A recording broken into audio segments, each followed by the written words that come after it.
నన్ను ఘనపరచు వారిని నేనును ఘనపరచుదును అని ప్రభువైన క్రీస్తు వారు వాగ్దానము చేసి ఉన్నారు.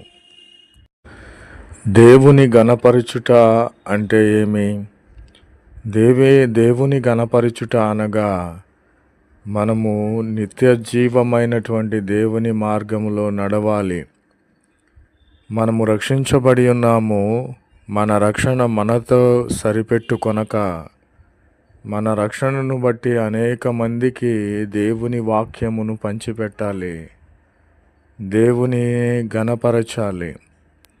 నా ప్రియమైన సహోదరి సహోదరులారా, నీవు ఈ లోకంలో ఉండగా నేను దేవుని బిడ్డను, యేసుక్రీస్తు బిడ్డను.